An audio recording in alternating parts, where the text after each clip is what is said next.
चलिए आज एक बहुत ही इम्पोर्टेंट केस स्टडी करते हैं जो स्कूल लेवल में बहुत पॉपुलर है।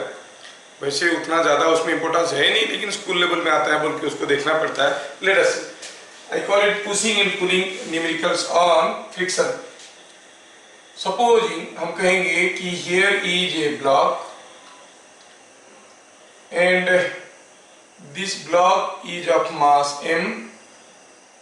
This is being pulled by a force F at an angle theta, and the coefficient of friction is mu. Okay. Similarly, here I say another case. Here is a block, say of mass m. This is also kept on the same rock floor. Now you are pushing it to move by pushing it a certain angle above the horizontal by an angle theta. हमें क्या पता करना है? दोनों case में पता ये करना है, दोनों केस में ये पता करना है कि what is the value of theta required to just move this block. ये ब्लॉक को जस्ट मूव करवाने के लिए क्या फोर्स की जरूरत है? Here you are pulling the block, है ना? Here you are pushing the block. In either case, coefficient of friction is mu.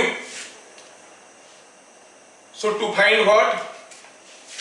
To find the value of F, to just move the block, to just move the block. ये block को just move करवाना है। दोनों ही case में हमें F की पता करना है। इसका भी मास m है। Let us see. So first we start with the free body diagram of this. This F has got a component in this direction. Obviously the component is F cos theta, and a component in this direction. You call it F sin theta. A weight, no doubt, a normal reaction, and as it is trying to slide towards right, there will be a frictional force. Frictional force will be in this direction. Now the thing is, we just want to move the block, means the block is about to move, just move करने वाला है, तो हम क्या कहेंगे? Frictional force is mu r. Here F is again resolved into two components, a component like this and a component like this. ये component क्या होगा? आप जानते हो ये cos थीटा होगा, ये F sin थीटा होगा। इसका भी अपना वेट है, इसके ऊपर भी नॉर्मल रिएक्शन है, और ये ब्लॉक भी जस्ट मूव करने वाला है, मतलब इसके ऊपर भी frictional force must B at its maximum value. चलिए देखते हैं क्या होगा। The block is about to move, it is in limiting equilibrium. तो आप क्या कहोगे? At limiting equilibrium, sigma Fy is equal to 0. क्या देने वाला है? ऊपर का फोर्स इज इक्वल टू नीचे का force, that is r plus F sin theta is equal to mg, और R is mg minus F sin theta. So what you observe? The normal reaction is less because of this component of F. Here at limiting equilibrium, sigma Fy is equal to 0 implies upward force is equal to downward force. Upward force है r, और downward क्या है? mg तो है ही, plus ये sin theta भी downward है। ओहो, what do you observe? The normal reaction is more in case of pushing force, less in case of pulling force.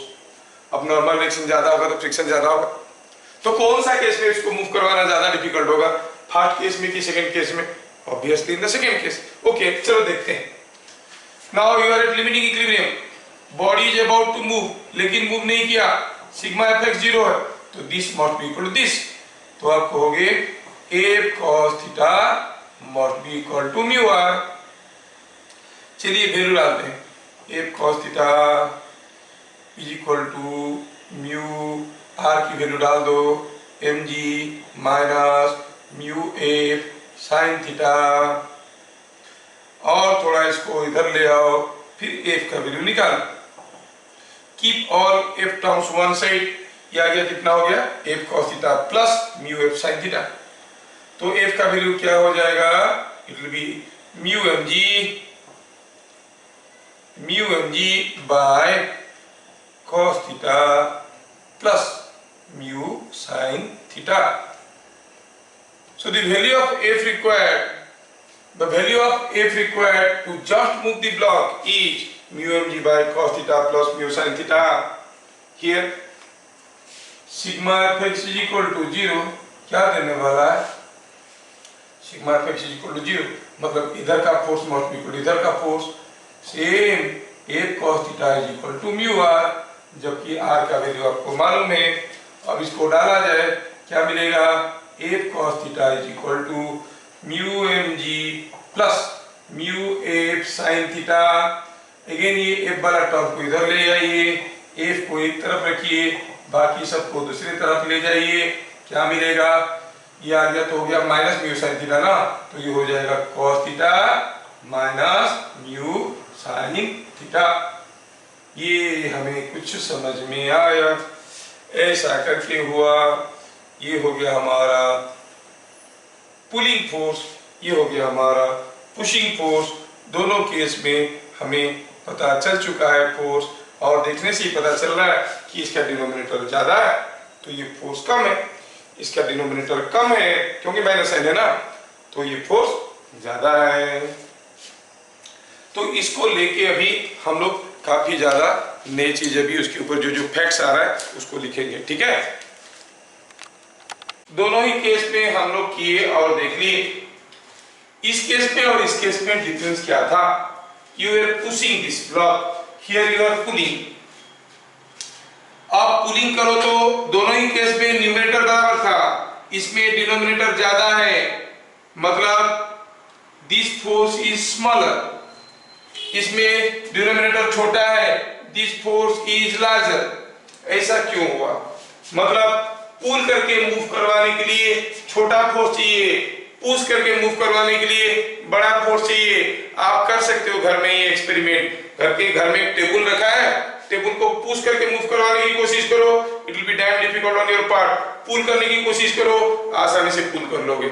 ऐसा क्यों होता है, क्योंकि when you are pushing a component of the pushing force is increasing the normal reaction mg plus f sin theta हो गया, तो frictional force बढ़ गया। while pulling a component of the pulling force is decreasing the normal reaction mg होना चाहिए, हो गया mg minus f sin theta, so frictional force decreases। so ये दोनों चीज को देख के हमें कुछ कंक्लूजन्स लिखना है जो कि डिफरेंट एंट्रांसेस में बार बार आते हैं, स्कूल एग्जाम में भी आते हैं। तो what we see here,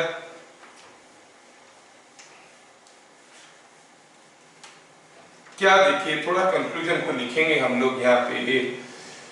conclusion ये हुआ, सम फैक्ट कम्स आउट कि व्हेन पुल्ड और pushed at certain angle above horizontal,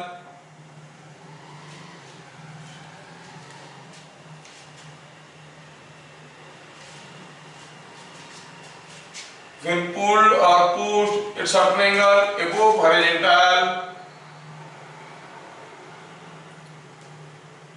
it is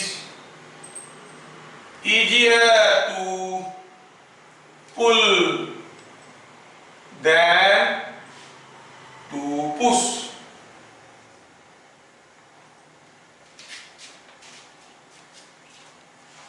पुल करना आसान है, सो इट इज, हाँ because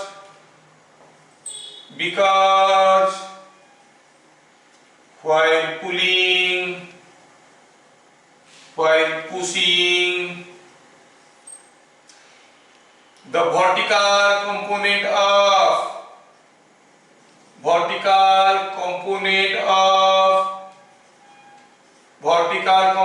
of pushing force increases, the normal reaction increases, the normal reaction को बढ़ा देता है ना। But while pulling,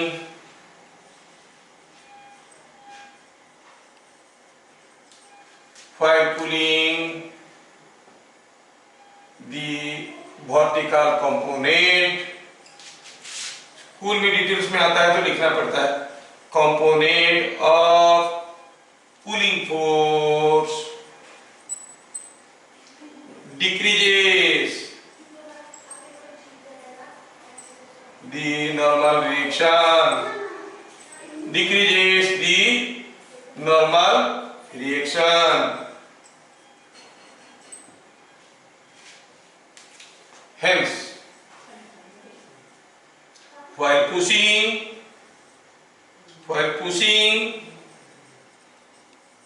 frictional force is more. तो मैं इतना डिटेल्स में इसको इसलिए लिखा क्योंकि ये statement itself is a very big misconception और इवन IIT JEE में भी आ चुका है। IIT JEE में आ चुका है। व्हाट इज इजी, पुशिंग और पुलिंग, सारे बुक में लिखा है पुलिंग, बच्चे लिखते हैं पुलिंग, बच्चे भी खुश, टीचर भी खुश, बट कंडीशंस भूल जाते हैं। कंडीशन क्या है? कंडीशन ये था, it's certain angle above the horizontal, किसी एंगल पे खींचोगे। सोचो तो अगर कोई ब्लॉक ऐसे रखा है मास m का, ठीक है, ये ब्लॉक ऐसा रखा है, वेट इसका mg है, नॉर्मल रिएक्शन ऐसा है, क्या फोर्स चाहिए उसको मूव करवाने के लिए? मूव करवाने के लिए force required is mu R, that is mu mg, क्योंकि ये r है। पुल करने के लिए म्यू mg, पुश करेंगे तो क्या फोर्स चाहिए? सेम म्यू mg, मतलब when you are horizontally pushing और pulling it is equally tough. तो लोग आईआईटी वाले देखते हैं, इन लोगों का मिसकंसेप्शन कहाँ है, ये लोग इतना रट लिए हैं कि पुलिंग इजी पुशिंग डिफिकल्ट सोचते हैं। ये लोग इतना रट लिए हैं कि पुलिंग इजी पुशिंग डिफिकल्ट ये लोग सोचते हैं। बहुत नॉइज है, I am just taking 30 seconds pause. तो ये लोग सोचते हैं कि पुलिंग इजी, हाँ पुलिंग इजी है कब? जब आप खींच रहे हो eight certain angle above the horizontal. समझ में आया क्या? तो यहां पे नोट करना जरूरी है। However, when horizontally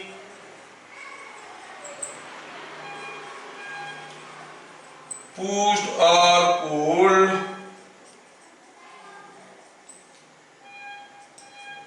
it is equally tough.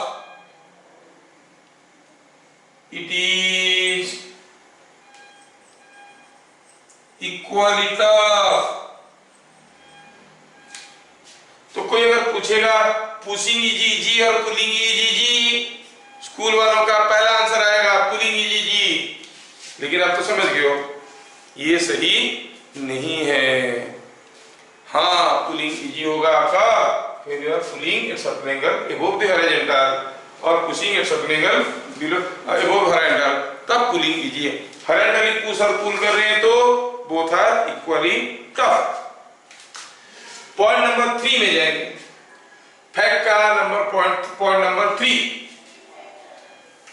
Point number 3 में हम देखेंगे, अभी हम लोग देख चुके हैं, क्या देख चुके हैं इसमें? देखे हैं कि the force required, the minimum force required, बीट नंबर 3, जब कोई ब्लॉक को आप खींच रहे थे, आपको कहा गया ये ब्लॉक को मूव करो, पता तो चल गया कि will pull it because it is easy, तो आप पुल किए at certain angle theta, so the minimum force और the force required, force F required, force F required to just move the block, to just move the block is F is equal to, निकाल चुके हैं, mu m g by cos theta plus mu sine theta, ये force चाहिए। Theta angle में अगर हम खींच रहे हैं, the force required to just move the block is this, लेकिन हम लोग तो लेजी लोग हैं, हम चाहेंगे कितना कम से कम फोर्स में हमारा काम निपट जाएगा। That means we are now interested to know the minimum force required to move it. The minimum force required to move it means we have to find out a suitable value of theta. कौन सा angle में खींचेंगे कि सबसे कम होगा। Suppose theta को 0 कर दें, अगर आप थीटा को 0 कर देते हो, ये हो गया 1, ये हो गया 0, क्या फोर्स चाहिए, म्यू एम जी। अगर आप थीटा को 90 कर देते हो, ये हो गया म्यू और ये हो गया 0, फोर्स क्या चाहिए, mg मूव करवाने के लिए, है नहीं। कैसे फोर्स होगा, थीटा को 90 कर देंगे तो फोर्स ऊपर की तरफ हो जाएगा, खींचेगा, कितना फोर्स है उठाने के लिए, mg। तो to move this block the force required is this. Now we have to find out the suitable value of theta for which the body will slide, suitable value of theta for which the body will slide, ठीक है। This force F is minimum when cos theta plus mu sin theta is maximum, जब ये चीज सबसे ज्यादा होगा force minimum होगा, बाकी म्यू एम जी ये सब तो फिक्स्ड है। Let y is equal to cos theta plus mu sin theta। Sir ये y क्या है, कोई भी चीज ले ले, अलग अलग वैल्यू के थीटा के लिए y का एक वैल्यू आएगा। when y is maximum, जब y मैक्सिमम होगा तो आप जानते हो, मान लो कि y is equal to this, अगर हम y का वैल्यू को प्लॉट करेंगे विथ रिस्पेक्ट टू थीटा तो ये ग्राफ कुछ ऐसे जाएगा। जब y मैक्सिमम होगा तब उसका स्लोप क्या होगा, when y is maximum dy by d theta is the slope that will be equal to 0। Application of differentiation में बता चुका हूं, y is maximum, calculus for physics YouTube video पढ़ा है, देख सकते हो। when y is maximum the slope dy by d theta is equal to 0, मतलब इसका डेरिवेटिव 0 होगा। अब cos थीटा का डेरिवेटिव सबको आता है minus sin theta plus mu sin theta का derivative cos theta, that whole thing is equal to 0, मतलब sin theta mu cos theta is equal to sin theta और mu is equal to tan theta, और आपको get tan theta is equal to mu and theta is tan inverse of mu. So when theta is tan inverse of mu, you need the minimum force to move it because this denominator will be maximum. Because denominator will be maximum, है ना, denominator maximum होगा तो you need minimum force. Bit number 4. The minimum value of F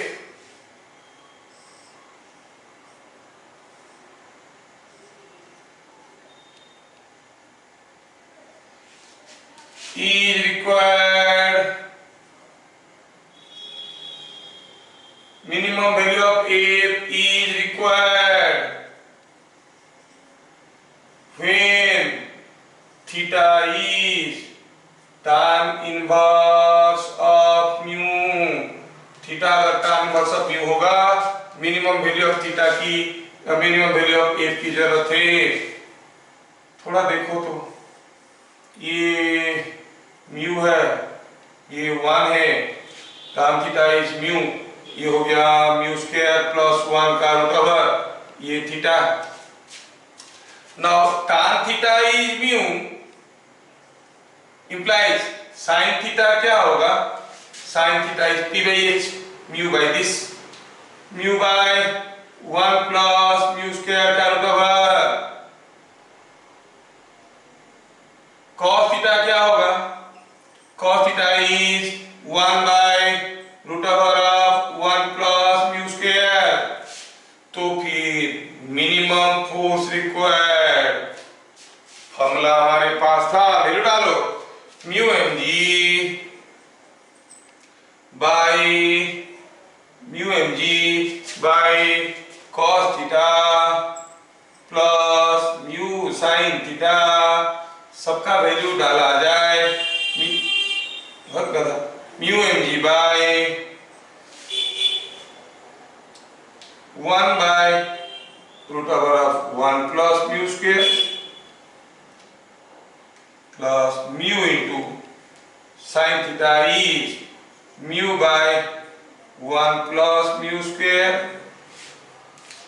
थोड़ा और प्यार से देखो, it is mu m g by, नीचे हो जाएगा एलसीएम 1 प्लस म्यू स्क्वायर, जुड़ेगा तो हो जाएगा 1 plus mu square, it simplifies to root over of 1 plus mu square.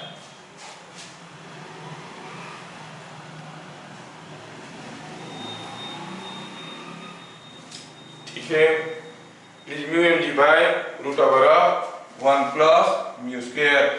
तो कोई ब्लॉक अगर जमीन पे रखा है, क्या मिनिमम फोर्स चाहिए मूव करवाने के लिए, mu m g by root over of 1 plus mu square.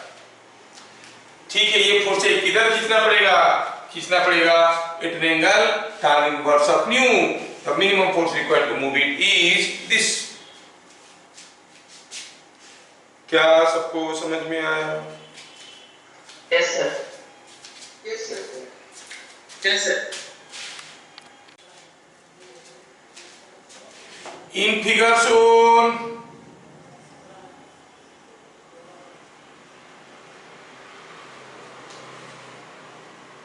the friction coefficient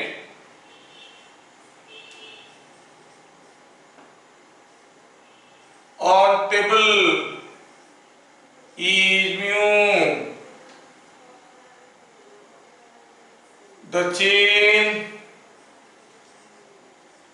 has length L. Find maximum value of x for equilibrium of chain. Maximum value of x for equilibrium of chain.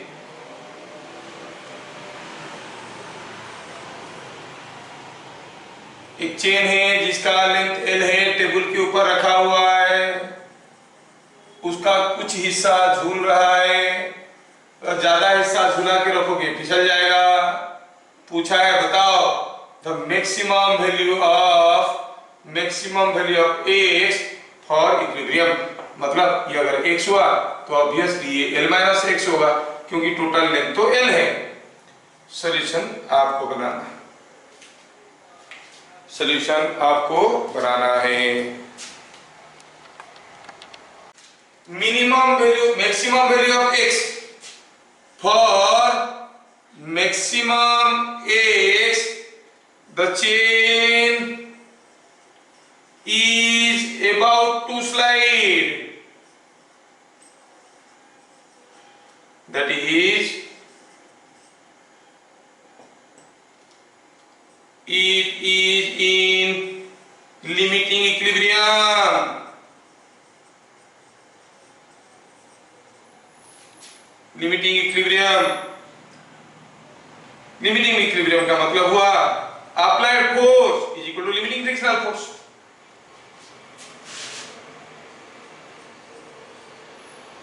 Here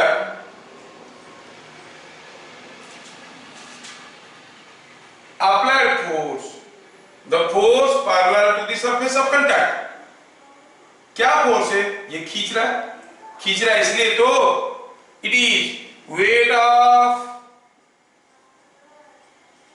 hanging part, जो part झूल रहा है उसका वेट। Applied force parallel to surface of contact, इस direction में क्या force है? जो झूल रहा है वही तो खींच रहा है। Wait of the hanging part मालूम नहीं इसका वेट कितना है, बट सोचो कि पूरा का मास m है, तो मास पर यूनिट लेंथ, अगर ये पूरा का मास m है, l लेंथ का मास m है, यूनिट लेंथ का m/l, x लेंथ का m/l into x, this is the mass of the hanging part. Weight चाहिए into g, mass per unit length into hanging length into g is this. Sir m तो दिया नहीं, हाँ चलो देखो अभी ले लो, बाद में देखेंगे, नहीं दिया तो मांग लेंगे फिर से। And what is the normal reaction here on the table? The normal reaction is weight of part on table. Weight of the part on the table, table पे क्या लेंथ है? l-x, इसका mass per unit length into l-x into g, mass per unit length into l-x into g, m/l into l-x into g gives you the weight of the normal reaction on the table। okay, तो फिर आप क्या कहोगे? F A is equal to F L, है ना? A limiting equilibrium, आप क्या कहोगे? At limiting equilibrium F A is equal to F L, so m/l xg is equal to m/l l-x into g। खा गए एक दूसरे को। ओ ये तो r था, mu r is equal to mu r is equal to mu into r। Limiting frictional force, क्योंकि just फिसलने वाला है, तो m/l into x into g is mu m/l into l-x into g। m/l को खा गया, g को खा गया, x is equal to mu times l-x, बढ़िया है, तो फिर x का वैल्यू आया mu l by 1 plus mu. So the maximum length that can hang beyond the edge, keeping the chain in equilibrium, is mu l by 1 plus mu।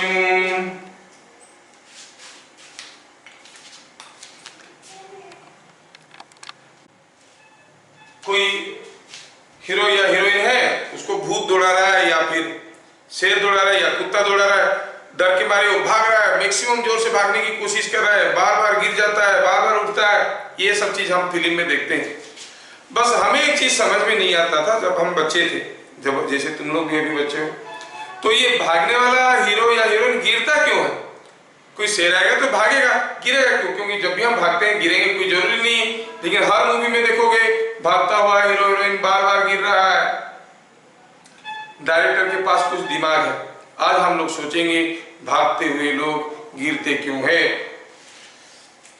लिखेंगे नहीं, खाली discussion कर लेते हैं।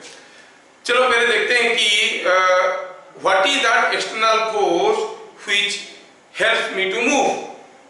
वो कौन सा एक्सटर्नल फोर्स है जो मुझे चलने में मदद करता है? Obviously not my weight nor my normal reaction, it is the frictional force. and when I'm walking frictional force is forward. मैं कितना जोर से भाग पाऊंगा? कोई कार जा रहा है, कार को कौन मूव करवा रहा है? Frictional force. फ्रिक्शन नहीं रहेगा, चक्का तो वहीं फिसलते रह जाएगा, वहीं फिसलते रह जाएगा, गाड़ी आगे नहीं जाएगा। It is all the frictional force which helps you to move.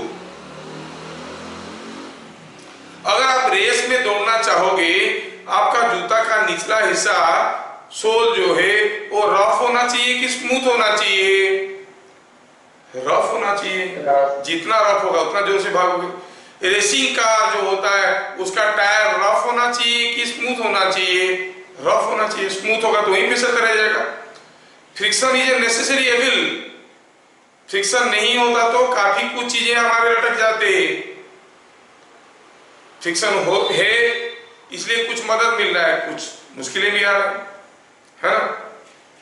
मैं ये पेन को इसीलिए पकड़ पा रहा हूं क्योंकि ग्रेविटी इसको नीचे खींच रहा है।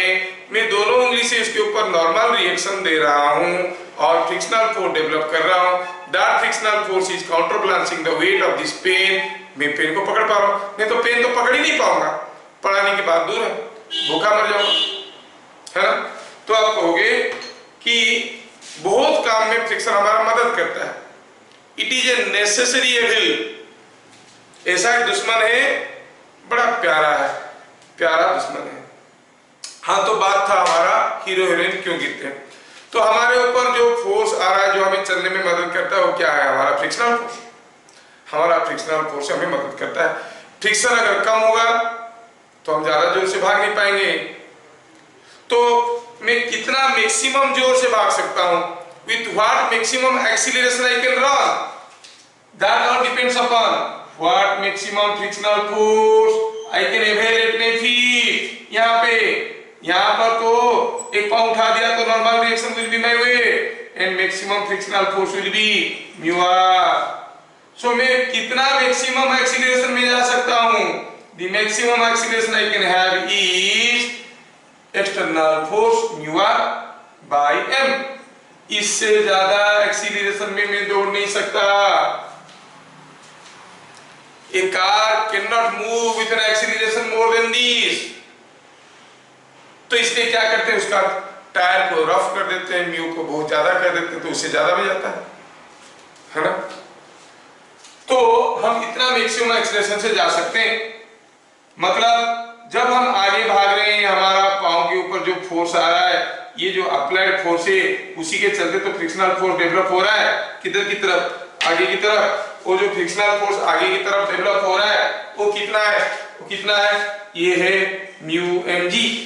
देखें अभी ये फोर्स जीरो होगा, मतलब पुश नहीं करेंगे, फ्रिक्शनल फोर्स नहीं होगा। बढ़ाते बढ़ाते बढ़ाते बढ़ाते मैक्सिमम कितना कर सकते हैं ताकि म्यू आर बन जाए। लेकिन जब हड़बड़ी में जल्दी से भागने के लिए जोर से पुश करेंगे, if this becomes more than mu R, पांव पीछे की तरफ फिसल जाएगा। आप खड़े हो, पीछे घूम के देखिए सडनली सांप आ गया है, तुरंत भागने की कोशिश करोगे, फिसल के वहीं गिर जाओगे, because you are trying to run with an acceleration more than mu g, so you are slipping. You can run with a maximum acceleration this. इससे ज्यादा जोर से जाने की कोशिश करोगे, फिसल जाओगे। गाड़ी कार रेस्ट में है या फिर बाइक रेस्ट में, सडनली आप बहुत जोर से एक्सीलरेटर दबा दो तो क्या होगा? गाड़ी का चक्का बहुत जोर से घूमेगा और गाड़ी धीरे धीरे आगे जाएगा, because you are not getting necessary friction. समझ में आ रहा? तो यहाँ पर हमें समझ में आ गया कि the maximum acceleration with which we can run is mu g. A car can run is mu g. Not only that, maximum retardation. आपको रोकता कौन है? कार जा रहा है, आप बोले हम तो ब्रेक मारे रुक गए। अरे आप ब्रेक मार के कैसे रोक सकते हो? That is an internal force of the system. वो कैसे रोक सकता है? होता क्या है? चक्का घूम रहा था, ब्रेक स्विच के ऊपर दब गए तो ये घूमना बंद हो गया, लेकिन स्लाइड करने से बंद होगा तभी ना कहेंगे कार बंद हुआ। स्लाइड करने से बंद किया कौन? जैसे ही घूमना बंद हो गया, स्लाइड किया, तुरंत नीचे फ्रिक्शनल फोर्स आ गया। That frictional force creates a retardation. What maximum frictional force you can avail here? Same mu m g. So what maximum retardation you can have? Mu g. So the maximum acceleration or maximum retardation that you can have or a car can have is mu into g. इससे ज्यादा acceleration में जा नहीं सकता, उससे ज्यादा retardation में रुक नहीं सकता। समझ में आया? समझ में आ गया? तो थोड़ा सा खाली इतना सारा डिस्कशन किए, थोड़ा सा उसको 2 लाइन में लिख देंगे और फिर लिखेंगे। शायद टाइम तो है, थोड़ा सा टाइम है। तो क्या पता चला? पता ये चला कि द मैक्सिमम एक्सीलरेशन और रिटार्डेशन